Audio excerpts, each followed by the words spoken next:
ونحن على ذلك لمن الشاهدين والشاكرين والذاكرين والحمد لله رب العالمين.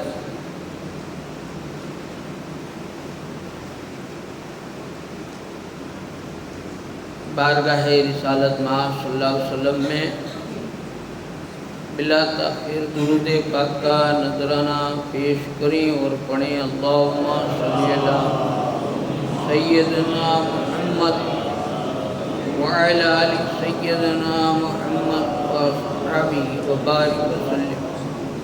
صلاۃ و سلام علیکہ یا رسول اللہ صلی اللہ تعالی علیہ وسلم.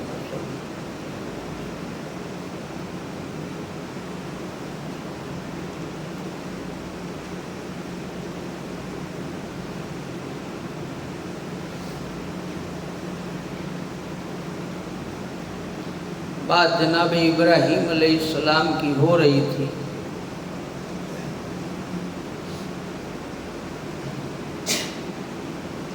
کہ جناب ابراہیم علیہ السلام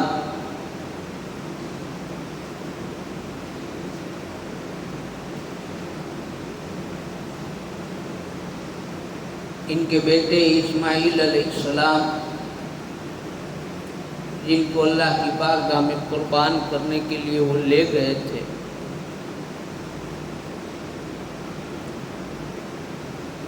مختصر کچھ باتیں میں نے بتائی تھی آپ کو، لیکن اب میں آپ کو اس کی کچھ مفصل باتیں بتاتا ہوں جو انبیاءوں کے قصوں میں سے ہے.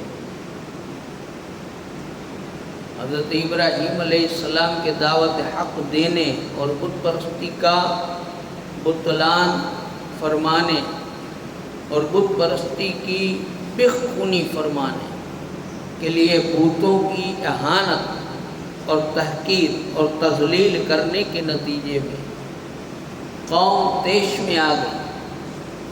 یہ تو آپ جانتے ہیں نا کہ ابراہیم علیہ السلام نے بتوں کو ناش کر دیا تھا، توڑ دیا تھا. بتوں کو مانتے نہیں تھے، وہ بتوں کو ایک اللہ کو ماننے کی دعوت دیتے تھے. تو اس پر قوم طیش میں آ گئی. اب یہ کچھ جملے میں نے عربی کے بولے، جیسے بخونی، بطلان، اہانت، تذلیل، تحقیر، یہ سب کیا بولا میں اردو میں اس لیے زیادہ تر نہیں بولتا ہوں تاکہ آپ سمجھیں گے نہیں. تذلیل مطلب کہ ذلیل کرنا، تحقیر مطلب کہ اس کو نیچا دکھانا، کمزور، کم دکھانا، حقیر سمجھنا. اہانت کرنا، اہانت مطلب کہ کسی کو ہم بھری بازار میں بہت کچھ سنائیں، بہت کچھ سنائیں، اس کو ڈرائیں، دھمکائیں، اس کی عزت اچھالیں، اس کے بارے میں برا بھلا بولیں، اس کو کہتے اہانت. تو اس طرح ابراہیم علیہ السلام نے وہ جن مذہبوں کو مانتے تھے، جن خداؤں کو مانتے تھے، جن بتوں کو مانتے تھے، وہ ان کی اہانت کرتے تھے، ان کو نیچا دکھاتے تھے، ان کو ذلیل کرتے تھے اور ان کو توڑتے تھے، گرا دیتے تھے. یہ سب جب قوم نے دیکھا کہ یہ تو ہمارے خداؤں کو نہیں مانتا، برا بھلا بولتا اور سزا دینے کے لیے سوچا کہ ہم اس کو سزا دیں ابراہیم کو علیہ السلام. اور سوچا تو کیا سوچا کہ ان کو آگ میں جلا کر مار دیا جائے. قرآن پاک میں ہے سب یک زباں ہو کر کے بولے، سب ایک ساتھ بولے، جلا ڈالو اس کو اور مدد کرو اپنے خداؤں کی، کہ یہ جو ہمارے خداؤں کو برا بھلا بولتا ہے، ان کو ذلیل کرتا ہے، اس کو جلا دو اور اپنے خدا کی مدد کرو. تو تمہارے خدا کو مدد کی ضرورت ہے، تم بچاؤ گے تو تمہارا خدا بچے گا. سمجھ میں آ رہی ہے کہ قوم کیا کہتی تھی کہ اپنے خداؤں کی مدد کرو، اسے جلا دو۔ جب آپ کو آتش قدح میں پھینکا گیا تو کہتے اور پھر ہم نے حکم دیا، اے آگ ٹھنڈی ہو جا اور سلامتی کا باعث بن جا ابراہیم کے لیے۔ انہوں نے تو ابراہیم کو غضب پہنچانے کا ارادہ کیا، لیکن ہم نے ان کو ناکام بنا دیا۔ یہ قرآن کی آیت کا ترجمہ ہے سورہ انبیاء میں، اور پارہ نمبر 17، پارہ نمبر 23 میں اللہ یوں فرماتا ہے، بولے اس کے لیے ایک عمارت چنو، ایک بڑی عمارت چنو، پھر اسے بھڑکتی آگ میں ڈال دو۔ تو انہوں نے اس پر داؤ چلنا، قریب کرنا چاہا، تو ہم نے انہیں نیچا دکھایا۔ اللہ کہتے ہیں ہم نے ان کو نیچا دکھایا، ہم نے ان کی کوئی کاری چلنے نہ دی۔ چنانچہ قوم کے اس فیصلے کے بعد حضرت ابراہیم علیہ السلام کو قید کر دیا گیا، اور حتی الامکان تمام جگہوں سے لکڑیاں جمع شروع کر دی، اور یہاں تک کہ 40 روز تک لکڑیاں جمع کی۔ آپ ایک اکیلے 40 دن لکڑی جمع کرو اپنے گھر کے لیے اکیلے، تو آپ اندازہ لگاؤ کہ کتنی کر لو گے اکیلے۔ پھر 2 ہو تو کتنی کریں، 3 ہو تو کتنی کریں، اس طرح پورا گاؤں ملے تو کتنی کریں۔ تو وہ پورا گاؤں مل کر 40 دن لکڑیاں جمع کیا، وہ لکڑی کتنی ہوئی ہوگی، ہے نا؟ 40 دن جمع کی، لکڑیاں جمع ہوتی رہی۔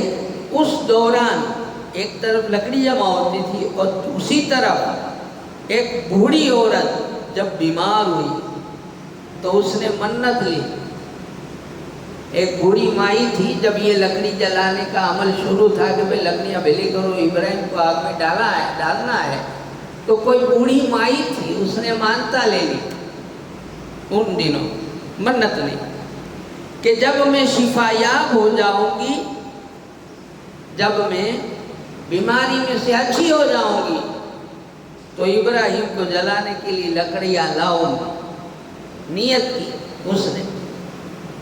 حضرت ابراہیم علیہ السلام کو آگ میں جلانے کے لیے جو 4 دیواریں بنائی گئی، اس کی بلندی 45 فٹ تھی، 45 فٹ اونچی بلندی، اور چوڑائی 30 فٹ۔ تمام لوگ 40 دن تک لکڑیاں اکٹھا کرتے رہے، یہاں تک کہ لکڑیوں کی کافی مقدار جمع ہو گئی، تو ان میں آگ جلا دی، یہاں تک کہ اس قدر شدید تھی کہ اس کی تپش اور جلن سے اوپر جو شعلے آسمان میں بھڑکتے تھے وہ آسمان کو چھونے لگے، بادلوں کو چھونے لگے، اس کی حرارت اتنی دور تک پھیلی کہ آگ کے قریب جانا ممکن نہیں رہا۔ چنانچہ کفار اسی سوچ میں گلتان تھے کہ اب ابراہیم کو آگ میں ڈالیں گے کیسے، آگ تو جل گئی، بازو میں تو جا نہیں سکتے، تو پکڑ کے آگ میں ڈالنا بھی تو پڑے گا، کیسے ڈالیں گے؟ اگر ڈالنے جائیں گے تو ہم بھی تو جل جائیں گے، دور سے پھینکنا پڑے گا ان کو۔ اب یہ کوئی پتھر یا ناریل تو نہیں ہے کہ یوں پھینک دیں گے، ابراہیم ہے، اور اس وقت زمانے میں بڑے ایسے جسیم تھے، طاقتور بڑے آدمی تھے، ان کو پھینکنا ہے کہ نہیں؟ اب یہاں سے اتنا پھینکنا ہو تو 4 جو نے ٹیکا ٹوڑی کر کے پھینک دے، لیکن اس آگ کے قریب تو کون جانا؟ تو پھر کہتے ہیں کہ پھر انہوں نے ایک ایسی منجک مشین بنائی جو گلول ٹائپ کی ہوتی ہے، ہمارے بچے جو پنکھی مارتے ہیں نا وہ گلول بولتے ہیں، کیا بولتے ہیں اسے، ایسی بنائی۔ بعد میں جنگوں میں بھی استعمال ہوتی رہی، جنگ میں بھی پھر وہ استعمال ہوتی تھی۔ اس میں پتھر بھر کر دشمنوں پر پھینکتے تھے۔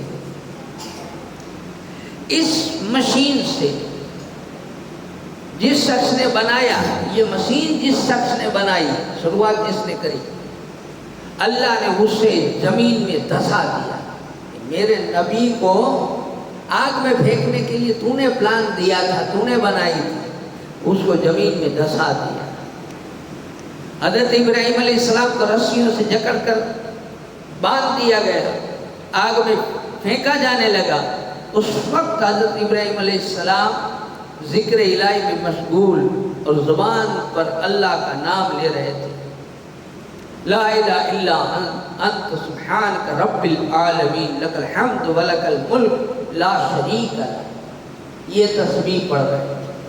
تیرے سوا کوئی معبود نہیں، تو پاک ہے، تمام تعریف تیری، سب چیزیں تیری، ملک تیرا کوئی شریک کار نہیں۔ کافروں نے جب آگ کو شعلوں میں پھینکا تو اللہ تعالیٰ نے آگ کو حکم دیا، اے آگ ٹھنڈی ہو جا، ایسی ٹھنڈی ہو جا کہ میرے ابراہیم کے لیے سلامتی والی ہو جا۔ جب پھینکا، حضرت ابن عباس رضی اللہ تعالیٰ عنہ روایت کرتے ہیں کہ اگر اللہ تعالیٰ آگ کو سلامت ہو جانے کا حکم نہ دیتا تو آگ اتنی ٹھنڈی ہو جاتی کہ ابراہیم ٹھنڈک میں ہی وصال کر جاتے، کیونکہ اللہ جب کہے کہ ٹھنڈی ہو جا تو یہ کتنی ٹھنڈی ہوئی، لیکن ساتھ میں یہ بھی کہا ٹھنڈی ہو لیکن اتنی ٹھنڈی کہ میرا ابراہیم سلامت رہے۔ زیادہ ٹھنڈی بھی برداشت نہیں کر سکیں گے نا ابراہیم، نہیں تو خالی ٹھنڈی ہو جا کہتے تو چلتا، لیکن اللہ جب خالی ٹھنڈی کہتا نا تو وہ ٹھنڈی اتنی ہوتی کہ برف بھی کام نہ کرے، ایسی ٹھنڈی ہوتی، اور اس میں ابراہیم کو نقصان ہوتا، اس لیے خالی ٹھنڈی نہیں، ٹھنڈی بھی ہو جا اور ایسی ٹھنڈی کہ سلامتی والی ٹھنڈی، کہ جس میں میرا نبی رہے تو سلامت رہے، اسے زیادہ نقصان نہ ہو، اس لیے دونوں چیز کہیں۔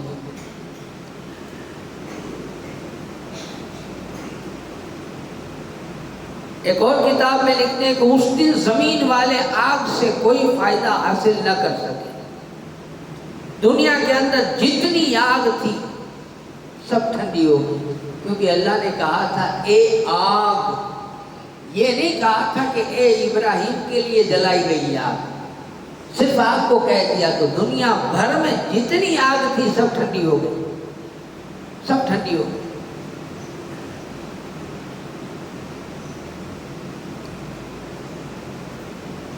صرف وہ رسی جل رہی تھی جس سے ابراہیم علیہ السلام کے ہاتھ اور پاؤں باندھے گئے تھے، سوچنے والی بات ہے، وہ رسی جس سے ہاتھ پاؤں بندھے تھے وہ جل رہی تھی، یعنی دنیا کی تمام آگ اس دن بجھ گئی تھی۔ آگ نے صرف رسیوں کو جلانے کے لیے ہی چالو رکھا، آگ وہ رسی تو کھولنی تھی تو رسی کے لیے وہ جلی، رسی جل گئی، بات ختم ہو گئی، ابراہیم کھل گئے۔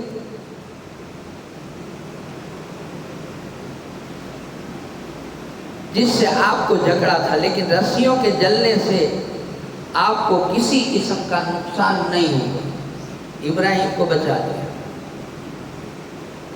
فرماتے ہیں کہ جبریل علیہ السلام بھی حضرت ابراہیم علیہ السلام کے ساتھ تھے، آپ نے اپنے چہرے کو پوچھا لیکن پسینہ نہیں تھا۔ روایت میں آتا ہے کہ ابراہیم علیہ السلام کو آگ میں جب ڈالا گیا تو آگ باہر جلتی تھی، اندر ابراہیم علیہ السلام کو رات اس کی حرارت نہیں پہنچتی تھی، باہر تو جلتی تھی، ان کو لگتا تھا کہ جل رہی ہے، اندر نہیں جل رہی تھی۔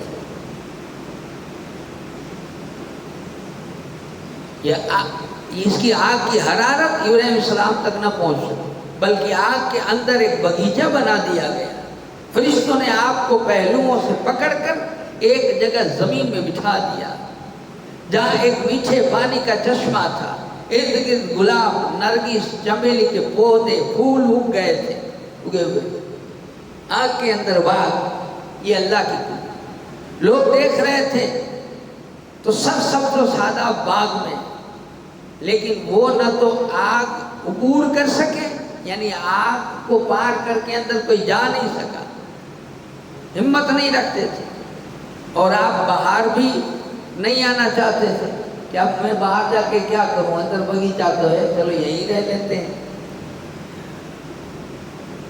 منہال بن عمر یہ روایت کرتے ہیں کہ حضرت ابراہیم علیہ السلام 40 یا 50 دن آگ کے اندر رہے، اور آپ نے فرمایا کہ آگ میں اپنے کٹے ہوئے دنوں میں جتنا خوش رہا اور جو عیش وہ عشرت میں نے اندر دیکھی، مجھے پوری زندگی ایسا آرام نہیں ملا۔ جو موج میں نے اندر کی ہے آگ کے اندر، وہ زندگی میں باہر نہیں کی۔ یہ اللہ کا کرم تھا۔ اللہ تعالیٰ نے سایہ پر مقرر فرشتے ابراہیم علیہ السلام کی شکل میں ان کے پاس بھیج دیا۔ سایہ جانتے نا، سایہ پرچھایا، آپ لوگ جب دھوپ میں کھڑے ہو تو آپ کا پرچھایا دکھتا ہے، اس پر ایک فرشتہ ہوتا ہے، ہر سائے کے اوپر ایک فرشتہ ہوتا ہے۔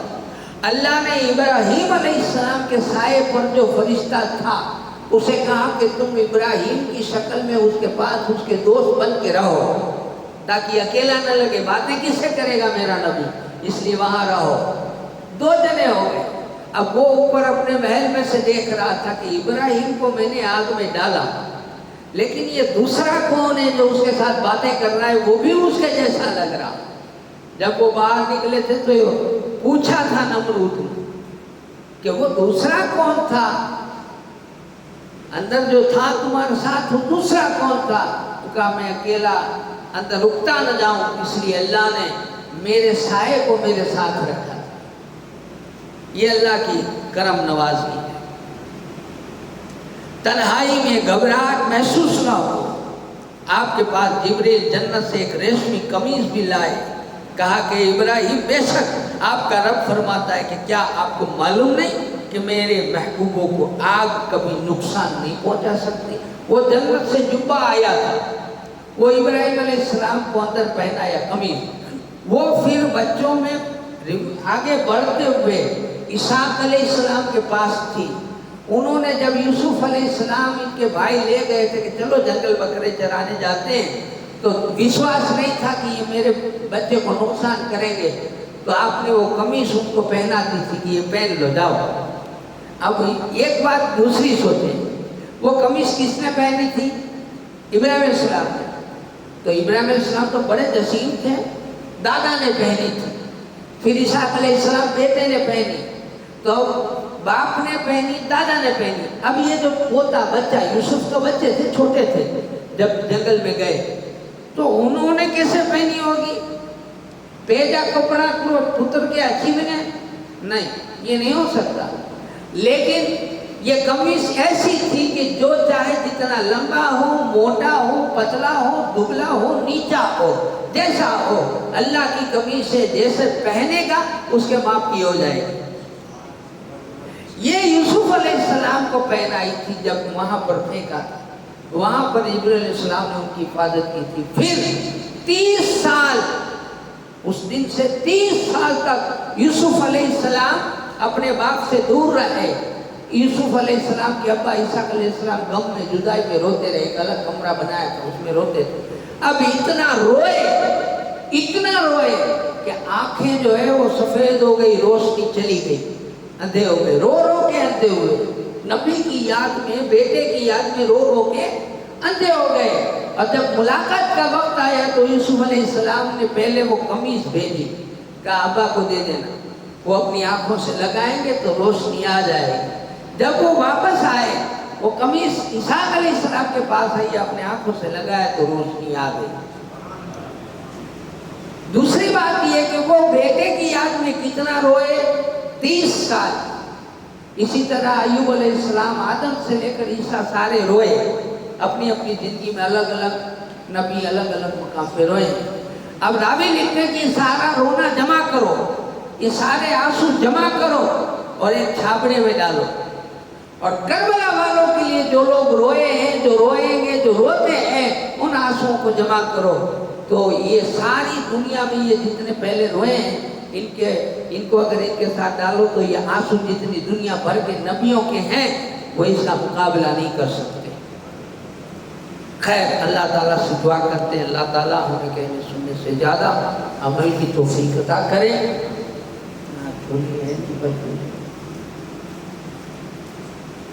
اور اللہ سے دعا ہے کہ رسول کا پاک صلی اللہ علیہ وسلم کے صدقے میں ہمارے گناہوں کو معاف کرے.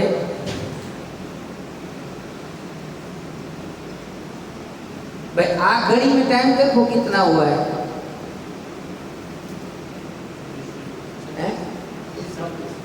30 نے 7. اب اس میں دیکھو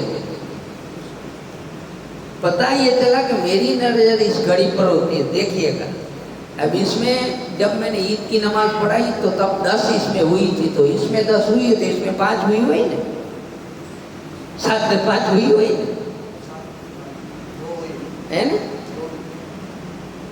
اور کل میں نے 6:54 پر تقریر ختم کی تھی. 6:54 ویڈیو میں ٹائم ہے میرے پاس, کل ریکارڈ ہو رہا. 6:54 کو ختم کی. પછી પત્ની ગાલ ભાઈ બી આય તો ફોન કરી ચાલો જુનાગઢની બસ કેટલે વાગે આય તો 7 વાગે આય